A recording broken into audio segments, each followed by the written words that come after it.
اور اسی طرح آپ صلی اللہ علیہ وسلم نے فرمایا کہ تم اپنے گناہوں کا چرچا مت کرو، یعنی اگر ہم نے چھپ کر کوئی گناہ کر لیا، گناہ چھپ کر کرنا بھی بری بات ہے، اس کا بھی ہے، لیکن اس کو پھر کہتے ہیں کہ بتانا کہ میں نے یہ گناہ کیا یا میرے سے یہ برا کام ہوا، نہیں، اس کو تم پھر اللہ کے آگے ظاہر کرو، اللہ سے معافی مانگو، اور بلکہ حدیث میں آتا ہے کہ اللہ تعالیٰ کو برا لگتا ہے کہ ایک بندہ جب رات کو تنہائی میں کوئی یا چھپ کے کوئی گناہ کر لیتا ہے، اللہ تعالیٰ اس کے پردے رکھنے چاہتا ہے، لیکن وہ انسان خود اپنے گناہ کا اعتراف لوگوں کے آگے کر رہا ہے۔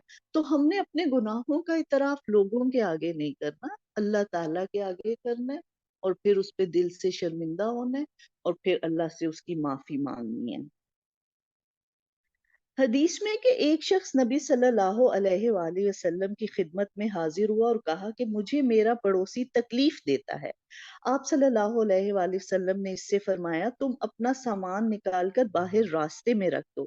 اس نے ایسے ہی کیا، چنانچہ جو بھی گزرتا اس سے پوچھتا، وہ پڑوسی کے ظالمانہ رویے کی وضاحت کرتا، تو سن کر ہر کوئی اس کو لعنت ملامت کرتا، اور اس طرح پڑوسی نے جب یہ صورتحال دیکھی تو معذرت کر لی اور آئندہ کے لیے تکلیف نہ پہنچانے کا فیصلہ کیا، اور اس کو اپنا سامان اندر رکھنے کی التجا کی۔ تو دیکھیں، جب نبی صلی اللہ علیہ وآلہ وسلم کے ساتھ اس بندے نے تکلیف کی شکایت کی کہ میرا جو نیبر ہے وہ مجھے تنگ کر رہا ہے، آپ صلی اللہ علیہ وسلم نے یہ نہیں فرمایا کہ اچھا تنگ کرنے دو، چلو کوئی بات نہیں، صبر کرو اس پہ، نہیں، بلکہ کیا کہا کہ اس کو ایک طریقہ بتایا کہ اس طریقے سے کرو، تمہاری اس طرح سے جو ہے وہ مسئلہ حل ہوگا، اور اس کو ایک ترکیب بتائی۔ تو ہم نے اپنے مسائل کو حل کرنا ہے، اور اس کے لیے ہم اپنے کسی بڑے سے کوئی اگر ہمیں تنگ کر رہا ہے، ہم شکایت لگا سکتے ہیں، یہ ہمارا رائٹ ہے، دین نے ہمیں یہ رائٹ دی ہے، تو ہمیں اس رائٹ کو استعمال کرنا چاہیے۔ اگر تم کسی نیکی کو اعلانیہ کرو یا پوشیدہ یا کسی برائی سے درگزر کرو، پس یقیناً اللہ تعالیٰ پوری معافی کرنے والا اور پوری قدرت والا ہے۔ آپ سے یہ اہل کتاب درخواست کرتے ہیں کہ آپ ان کے پاس کوئی آسمانی کتاب لائیں۔ حضرت موسیٰ علیہ السلام سے تو انہوں نے اس سے بھی بہت بڑی درخواست کی تھی کہ ہمیں کھلم کھلا اللہ تعالیٰ کو دکھا دے، بس ان کے اس ظلم کے باعث ان پر کڑاکے کی بجلی آ پڑی، پھر باوجود یہ کہ ان کے پاس بہت دلیلیں پہنچ چکی تھی، انہوں نے بچڑے کو اپنا معبود بنا لیا، لیکن ہم نے یہ بھی معاف فرما دیا، اور ہم نے موسیٰ کو کھلا غلبہ عطا فرمایا، اور ان کا کول لینے کے لیے ہم نے ان کے سروں پر طور پہاڑ کو کھڑا کر دیا، اور انہیں حکم دیا کہ سجدہ کرتے ہوئے دروازے میں جاؤ، اور یہ بھی فرمایا کہ ہفتے کے دن میں تجاوز نہ کرنا۔ یہ سبب ان کی عہد شکنی اور احکام الہی کے ساتھ کفر کرنے اور اللہ کے نبیوں کو ناحق قتل کر ڈالنے، اور اس سبب کہ یہ کہتے تھے ہمارے دلوں پر تو غلاف ہیں، حالانکہ دراصل ان کے کفر کی وجہ سے ان کے دلوں پر اللہ نے مہر لگا دی تھی، اور ان کے کفر کے باعث مریم پر بہت بڑا حضرت مریم پر انہوں نے بہت بڑا بہتان باندھا کہ یہ نعوذ باللہ حضرت عیسیٰ تو ولد زنا ہیں۔ تو اس طرح سے یہ نبیوں کو تنگ کرتے تھے، تو آپ صلی اللہ علیہ وسلم سے یہ فرمایا جا رہا ہے کہ آپ ان کے ڈیمانڈز پہ مت دیکھیں کہ یہ ڈیمانڈ کرتے تھے کہ ہمارے پاس کتاب کوئی لے کر آؤ، تو کیونکہ قرآن کتاب کی نزل میں کتاب کی شکل میں نہیں نازل ہوا تھا، قرآن تو آیتیں آتی تھیں، آپ صلی اللہ علیہ وسلم پر نازل ہوتی تھی، پھر وہ آیتیں آپ صلی اللہ علیہ وسلم آگے پڑھ کر سناتے تھے۔ تو اللہ نے فرمایا کہ حضرت موسیٰ نے تو انہوں نے اس سے بھی بڑی ڈیمانڈ کی تھی کہ ہم خود اللہ تعالیٰ کو دیکھنا چاہتے ہیں، اور پھر ان پر اللہ تعالیٰ نے بجلی گرا دی، اور پھر بہت سے ان پر عذاب اس لیے آئے تھے کہ وہ نبیوں کو ناحق قتل کرتے تھے، نبیوں کو تنگ کرتے تھے۔ وَقَوْلِهِمْ إِنَّا قَتَلْنَا الْمَسِيحَ عِيسَى ابْنَ مَرْيَمَ رَسُولَ اللَّهِ وَمَا قَتَلُوهُ وَمَا صَلَبُوهُ وَلَكِنْ شُبِّهَ لَهُمْ، اور یوں کہنے کے باعث کہ ہم نے اللہ کے رسول مسیح عیسیٰ بن مریم کو قتل کر دیا، حالانکہ نہ تو انہوں نے اس کو قتل کیا، نہ سولی پر چڑھایا، بلکہ ان کے لیے عیسیٰ کا شبیہ بنا دیا گیا تھا۔ یقین جانو کہ حضرت عیسیٰ کے بارے میں اختلاف کرنے والے ان کے بارے میں شک میں ہیں، انہیں اس کا کوئی یقین نہیں۔ تو اتنا یقینی ہے کہ انہوں نے اسے قتل نہیں کیا۔ اب یہ ہے کہ حضرت عیسیٰ علیہ السلام جب